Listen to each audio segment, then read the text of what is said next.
기도드립니다. 성령이여, 이 시간도 부족한 종 이틀의 도구를 통하여 준비한 말씀 선포케 하실 때에 야훼 신을 부으사 살아 역사하는 말씀이 되게 은총 내려 주시고 우리 신앙과 삶에 적용 실천되어지는 말씀 되게 성령께 간구하며 예수님의 이름으로 기도합니다. 아멘. 오늘 본문의 제목은 종려주일 설교 제목으로는 다소 생소한 것 같은 제목입니다. 동상이목의 사전적 의미는 우리가 다 잘 아시다시피 같은 침상에서 서로 다른 꿈을 꾼다라는 뜻으로 같은 입장의 일인데도 목표가 저마다 다름을 일컫는 말입니다. 그래서 부제로 전혀 다른 두 종류의 행렬이라는 부제로 종려주일의 동상이몽을 통해 전혀 다른 두 종류의 행렬을 살펴보는 은혜의 말씀을 나누고자 합니다. 이스라엘 백성들은 구약에서 예언된 메시아를 기다렸습니다. 메시아가 오시면 이스라엘을 구원해 주실 것이라는 간절한 기대를 가지고 있었습니다. 예수가 기적과 이적을 행하실 때마다 그들은 예수께서 다윗의 나라의 재건이라는 자기들의 기대와 소원을 이루실 분이라고 여겼습니다. 심지어는 제자들까지도 그분이 이스라엘을 다스릴 왕으로 등극하실 것을 기대하면서 따랐습니다. 그리고 그때가 임박했다는 그 어느 날 주님은 제자들을 데리고 예루살렘으로 올라가셨습니다. 그리고 이것이 그의 마지막 입성이 되었습니다. 그래서인지 여느 때의 예루살렘 입성과는 다르게 주님은 마치 왕의 행렬처럼 사람들의 눈에 띄는 행동을 준비하셔서 입성하셨습니다. 어떤 의도에서이든 분명한 것은 그것은 왕의 행렬이었다는 것입니다. 예수님은 나귀를 타시고 예수님을 환영하는 사람들의 무리가 인산인해를 이루어 예루살렘 거리와 골목들이 그렇게 메어지고 터져나갈 듯했고 또 사람들의 한우성과 그 찬양이 예루살렘 온 거리에 넘쳐났습니다. 사람들은 자기 옷을 벗어 길에다 깔면서 손에는 종려나무 가지를 들고 뒤따릅니다. 예수님이 나귀 새끼를 타시고 예루살렘에 입성한 이 광경은 성경 본문대로 보면 아주 드라마틱한 장면이 아닐 수 없습니다. 마치 승리의 개선 행렬과 같습니다. 그리고 그들은 거침없이 이곳저곳에서 호산나 다윗의 자손이여 찬송하리로다 주의 이름으로 오시는 이여 가장 높은 곳에서 호산나라고 앞에서 가고 뒤에서 따르는 무리가 소리 높여 외쳐대었습니다. 오랫동안 로마의 학정, 포악하고 가혹한 정치 아래서 신음하던 유대 백성들은 조국의 자유와 해방을 눈에 보고 있는 눈앞에 다가온 듯한 그런 감격과 흥분에 사였습니다. 로마 군병들은 그래서 긴장했고 유대의 대제사장들과 서기관들은 그 소동에 마치 어느 그 최후의 날이 온 것이 아닌가 하고 불안해졌습니다. 그러나 그런 그들의 기대와는 달리 나귀를 타고 입성하시는 예수님의 행렬은 십자가에 죽으시기 위한 행렬이었습니다. 그가 입성하신 것은 정치적 혹은 군사적인 목적 때문이 아니었습니다. 온 인류의 죄를 대신하여 십자가에 죽으시기 위한 행렬이었습니다. 오늘 이 시간 우리는 이처럼 예루살렘으로 입성하는 예수와 그 무리들의 행렬 속에서 전혀 다른 두 종류의 행렬이 교차되는 것을 살펴보고자 합니다. 오늘 본문을 깊이 있게 들여다보면 본문 말씀 속에는 군중들의 한호와 예수님의 침묵이, 군중들의 흥분된 분위기와 예수님의 결의에 찬 심각한 모습이, 군중들이 꿈꾸는 화려하고 영광스러운 미래와 예수님의 십자가의 고난과 죽음이 교차되는 장면을 우리는 들여다볼 수 있을 것입니다. 하나님의 백성, 사랑하겠습니다, 여러분. 이 시간 우리는 종료주의를 맞이하여 2000년 전에 흥분된 도시 예루살렘으로 우리의 시각을 잠시 돌려서 그때 그 무리들의 행렬 속에서 전혀 다른 두 종류의 행렬이 있음을 살펴보고자 합니다. 그것이 무엇입니까? 어떤 부류로 나누어지고 있습니까? 먼저 영광을 위한 행렬이 있었습니다. 뜻을 생각하시며 9절 말씀 다 같이 한 목소리로 받들어 보고 해주시겠습니다. 21장 9절 시작. 하고 뒤에서 따르는 무리가 소리 들으며 이르되 호산나 다윗의 자손이여 찬송하리로다. 주의 이름으로 오시며 가장 높은 곳에서 호산나 하더라. 호산나 다윗의 자손이여 호산나라고 외치는 사람들의 반응은 흥분된 그들의 분위기를 잘 보여주고 있습니다. 예루살렘에 입성하시는 예수를 보고 그들은 그동안 예수에 대해 가졌던 그들의 기대가 이제야 비로소 이루어지는구나 라고 생각했습니다. 그리고 그들은 하나 둘씩 예수님의 행렬에 모여들기 시작했습니다. 예수를 통해 지금까지 그렇게 고대해왔던 소망이 이루어질 수 있다는 생각에 가슴이 터질 것만 같은 흥분된 분위기였습니다. 그런 분위기 속에서 그들은 너나 할 것 없이 앞서거니 뒤서거니 하면서 종려나무 가지를 흔들어대며 호산나 다윗의 자손이여 호산나를 외쳤습니다. 여기서 다윗의 자손이란 메시아를 뜻합니다. 그리고 호산나는 비옵나니 구원하소서라는 뜻입니다. 그러므로 그들은 예수가 메시아로서 이제는 자기들을 로마의 압제에서 구원할 것이라고 여겼습니다.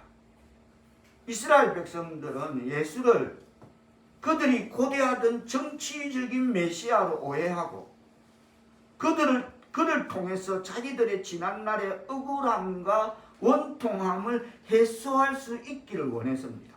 아, 이제다. 이제 때가 왔다. 그렇습니다.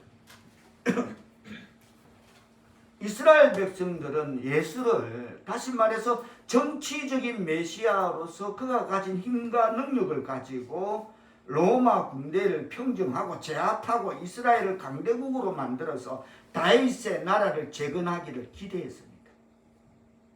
그래서 그들은 예수가 예루살렘으로 입성하시자 드디어 그날이 온 것으로 D-Day로 여기고 몰려든 것입니다.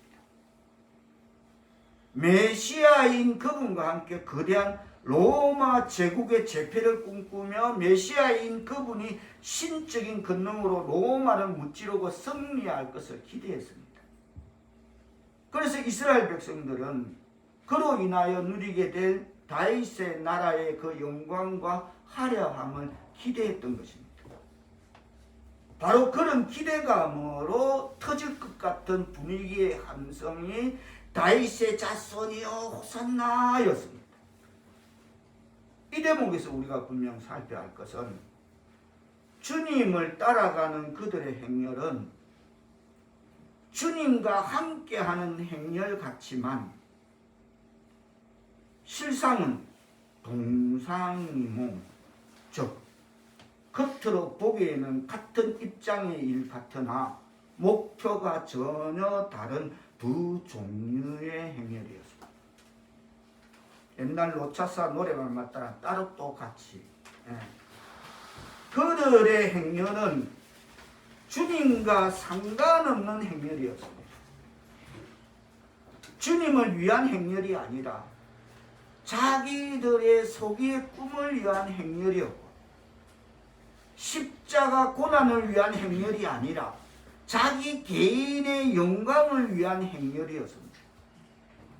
그리고 평화를 위한 행렬이 아니라 섬김을 위한 행렬이 아니라 속의 꿈을 달성하기 위한 행렬이었고 지배를 위한 행렬이었습니다. 그런데 이와 같은 그 시대의 행렬이 유감스럽게도 오늘 이 시대에도 그 행렬이 줄지어 가고 있다는 것입니다.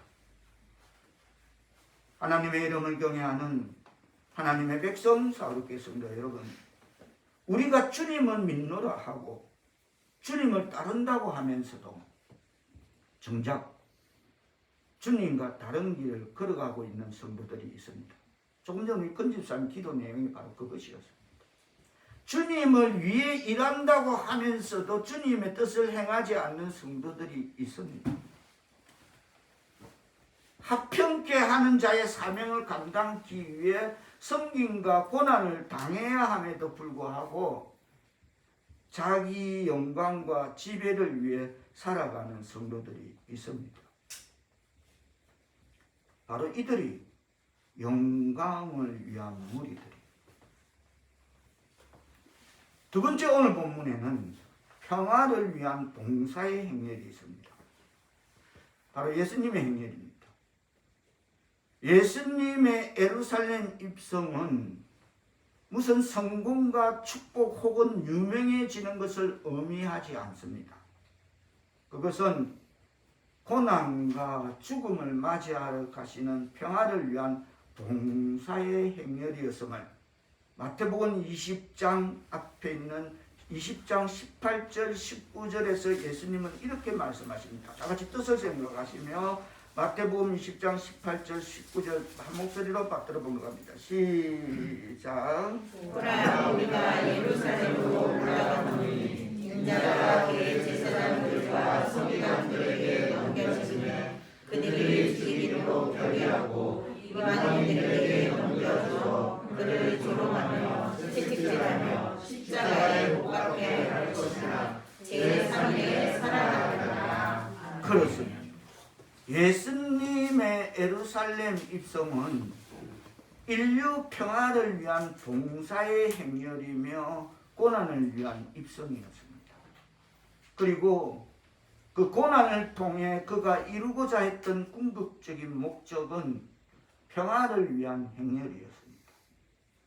이를 예수가 이 땅에 오시기 400년 전에, 지난 시간 예수가 오기 1000년 전에 다윗이 십자가의 고난을 예고했듯이 시편을 통해서 예수가 이 땅에 오시기 400년 전에 스가랴 선지자는 스가랴서에서 마태복음 앞에 신약 앞으로 가서 구약 말라기 앞에 보면 스가랴서 1319페이지 스가랴서 9장으로 다 같이 가보겠습니다. 스가랴서 9장 마태복음 앞에 페이지 수로 1300제 페이지를 19페이지.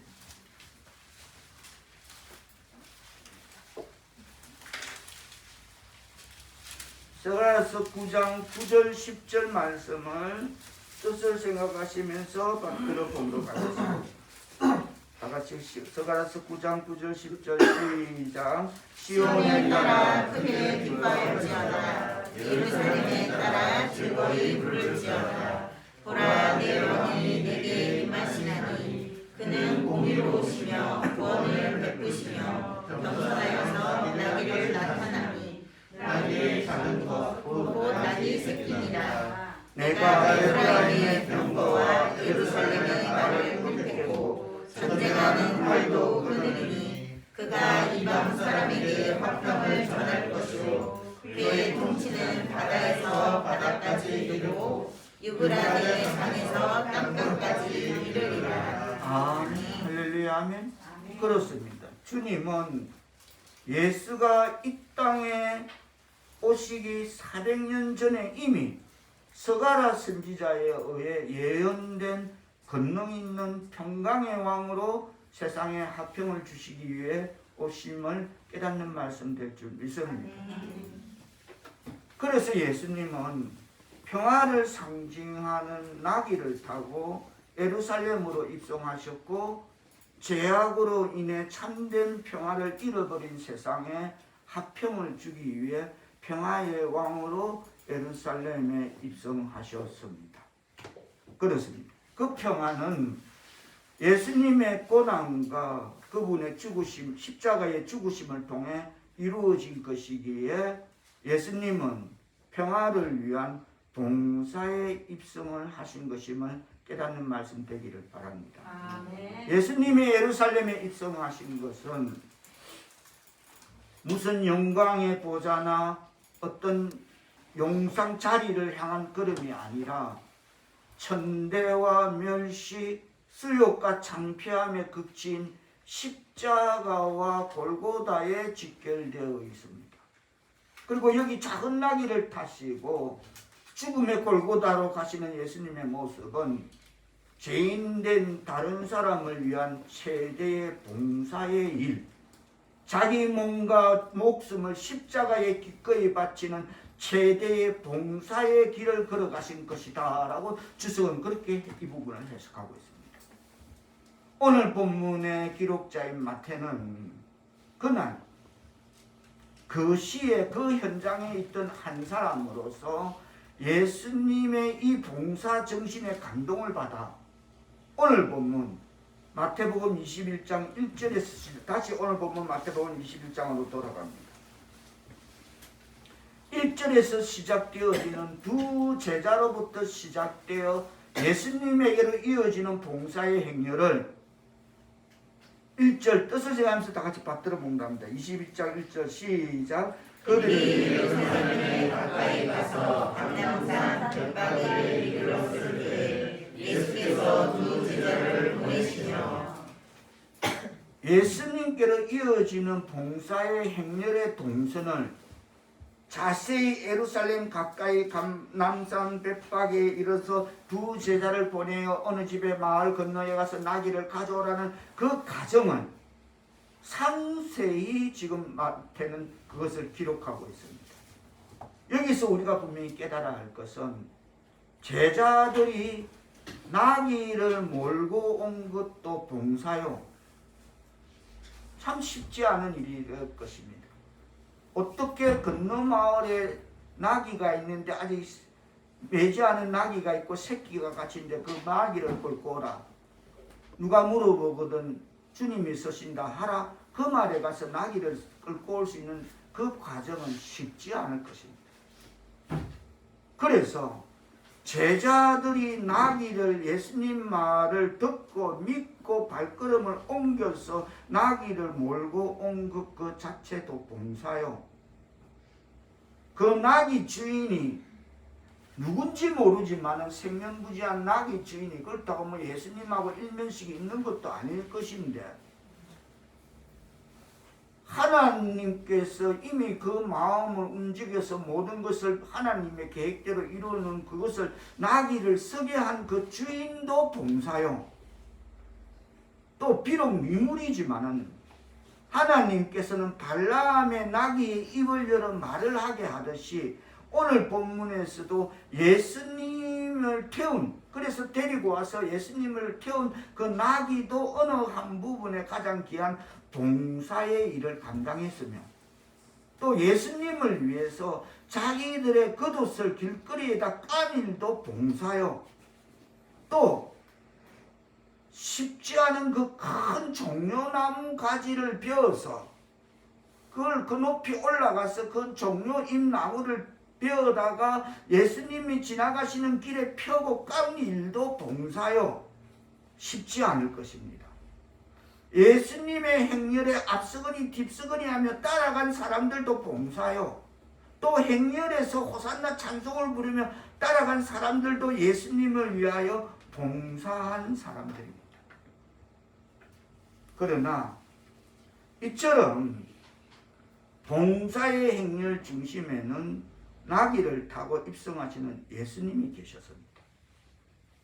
그분은 다른 사람을 섬기는 일을 위하여 이 세상에 오셨고 섬기는 일을 하시다가 이제는 그 목숨 자체를 십자가에 바쳐 섬김의 도구로 구속 사업을 완성하고자 골고다를 향한 길에 있는 예루살렘에 입성하시는 것입니다. 예수님은 이와 같은 자신의 삶을 마태복음 20장 28절에서 이렇게 말하였습니다. 자, 28절 마태복음 20장 28절 뜻을 생각하시며 받들어 본 것 같습니다. 시작. 인자가 온 것은 성김에 받으려 함이 아니라 우리가 섬기려 하고 자기 목숨을 많은 사람의 대속물로 주려 함이니라. 아멘. 그렇습니다. 예수님께서 예루살렘에 입성하실 때 무리들은 화려하고 영광스러운 저마다 다른 속셈을 가지고 예수님 입성을 환영하였지만 한 자리 할 거다. 이제 로마는 이제 평정된다. 그럼 나는 어느 자리에 차지할 거다. 이런 어떤 나름의 속셈을 가지고 예수님의 입성을 환영했지만 주님은 그가 받을 고난과 십자가의 죽음을 생각하고 있었습니다. 제자들과 무리들은 이제 곧 자기들의 꿈과 기대가 이루어지기를 바랐지만 예수님은 하나님의 뜻이 자기를 통해 이루어지기만을 원하고 있었습니다. 제자들과 무리들은 로마를 평정시키고 불사하겠다는 그런 항전의 자세를 가졌지만 예수님은 항전이 아닌 평화를 생각하고 있었습니다. 제자들과 무리들이 힘에 의한 정복을 기대하고 있었다면 예수님은 자기를 희생하고 드리는 섬김에 의한 그런 지배를 기대하고 있었던 것입니다. 또한 제자들과 무리들이 영광과 화려함을 기대하고 있었다면 예수는 고난과 십자가의 죽음을 생각하고 있었습니다. 동상이몽. 같은 목적을 놓고 다른 생각을 하고 있는 것입니다. 그러나 주님의 행렬은 평화를 위한 봉사의 행렬이었습니다. 하나님의 백성 사랑하는 성도 여러분, 그렇다면 우리는 지금 여러분은 주님을 따르면서 과연 어느 행렬의 대열에 서 있느냐는 것입니다. 구원의 확신을 갖고 나는 영생을 얻는다, 천국 소망을 갖는 그 대열에 있는가? 아니면 나름의 어떤 꿍꿍이, 나름의 속셈, 기복적인 신앙을 갖고 있느냐는 것입니다. 예수 믿으면 복 받는다? 물론 복 받죠. 예수 잘 믿으면 천대까지 하나님의 은혜가 함께 하시죠. 그런데 우리는 어느 행렬에 지금 서 있느냐는 것입니다. 주님을 믿는 우리가 서 있는 위치는 어디인가입니다. 난 구원의 확신의 대열에 서 있는가? 아니면 예수 믿는다면 복 받는데라는 어떤 그 기복적인 그 줄에 서 있는가? 우리가 주님을 따르면서 순종의 길, 섬김의 길, 평화의 길, 희생의 길을 외면하고 뭔가 속셈으로 자기 영광만을 바라보면서 호산나를 크게 외치는 무리들은 아닌가? 종료주의를 맞아서 동상이몽의 행렬 속에 과연 나는 그곳에 있는가 없는가 분명히 살펴지는 말씀 되기를 바랍니다. 자칫 이거는 검증 없이 치우칠 수 있는, 얼마든지 나는 나와 다른 무관한 그 길에 가까이 있을 수 얼마든지 있는 여지가 있다는 것입니다. 여기 많은 예수님 빼고 대부분의 사람들이 그랬기 때문에, 제자들도 그랬기 때문에, 나름의 속셈을 갖고 이제 나는 한 자리 한다. 드디어 로마는 이제 평정되고 이제 우리가 다 다스린다. 그럼 나는 이런 자리를 맡게. 그런 기복적인. 우리 주님은 영광이 아닌 고난의 길을, 지배가 아닌 섬김의 길을 가셨습니다. 인류 구원을 위해 자기 이익이 아닌 봉사와 희생의 길을 가셨습니다. 우리 주님은 자기 뜻이 아닌 하나님 뜻이 이루어지기를 원했습니다. 아멘. 우리 또한 교회를 다니면서 과연 하나님 뜻이 이루어지는 그런 신앙의 삶을 살고 있는가? 어느 위치에 있는가? 오늘 종료주의를 맞는 여러분의 삶이 진정으로 주님을 따라 주님의 행렬에 동참하는 영광스러운 결단이 이 시간 우리에게 주신 말씀을 통해 우리의 신앙의 삶에 분명히 판단되고 적용 실천되어지는 하나님의 백성 사롭게 성도들 다 되시기를 예수님의 이름으로 축복드립니다. 기도합니다. 성령이여, 우리가 주님을 따라 순종의 길, 섬김의 길을 가게 하옵소서. 우리 뜻이 아닌 하나님 뜻이 이루어지게 하는 그런 신앙의 삶을 살아가는 하나님의 백성 사롭게 성도들 다 되게 하옵소서. 우리도 주님처럼 자기 이익이 아닌 봉사와 희생을 신앙의 삶에 적용 실천하는 삶을 살아가도록 성령님 이끌어 주옵소서. 예수님의 이름으로 기도합니다.